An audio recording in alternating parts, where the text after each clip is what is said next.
English channel পাড়ি দিয়ে যুক্তরাজ্যে অভিবাসী প্রবেশের ক্ষেত্রে চলতি বছরের প্রথম 6 মাসে নতুন রেকর্ড সৃষ্টি হয়েছে।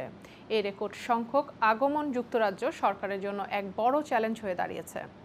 সরকারি কর্মকর্তারা বলেছেন, তারা সীমান্ত নিরাপত্তা জোরদার করছে এবং মানব পাচার চক্র ভাঙতে বিভিন্ন দেশে যৌথভাবে কাজ করছে। বিস্তারিত থাকছে ডেস্ক রিপোর্টে। ইংলিশ চ্যানেল পাড়ি দিয়ে যুক্তরাজ্যে প্রবেশ করা অভিবাসীর সংখ্যা ২০২৫ সালের প্রথম 6 মাসে অতীতের সব রেকর্ড ছাড়িয়েছে। ব্রিটিশ স্বরাষ্ট্র মন্ত্রণালয়ের সর্বশেষ প্রকাশিত পরিসংখ্যানে দেখা গেছে, এবছর ৩০ জুন পর্যন্ত সময়ের মধ্যে মোট ১৯,৯৮২ জন অভিবাসী ছোট নৌকায় করে বিপজ্জনক সমুদ্রপথ পাড়ি দিয়ে যুক্তরাজ্যে পৌঁছেছেন। এ সংখ্যা ২০২৪ সালের প্রথম 6 মাসের তুলনায় ৪৮% বেশি। ব্রিটিশ স্বরাষ্ট্রমন্ত্রী এক বিবৃতিতে বলেছেন, অবৈধ অভিবাসন বন্ধে সরকার বদ্ধপরিকর।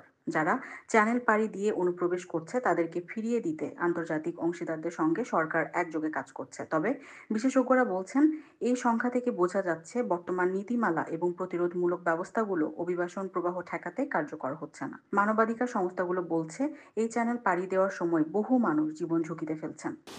২০১৮ সাল থেকে ব্রিটেন সরকার ইংলিশ চ্যানেল পাড়ি দেওয়া অভিবাসীদের নিয়ে আনুষ্ঠানিক তথ্য সংগ্রহ শুরু করে। তারপর থেকে প্রতি বছরই এই সংখ্যা উদ্বেগজনক হারে বাড়ছে। বিশ্লেষকরা মনে করছেন, সীমান্ত নিরাপত্তা জোরদার করার পাশাপাশি আন্তর্জাতিকভাবে সমন্বিত মানবিক অভিবাসন নীতি গ্রহণ ছাড়া এই প্রবণতা রোধ করা সম্ভব নয়। জান্নাতুল মাওয়া, আয়ন নিউজ ডেস্ক।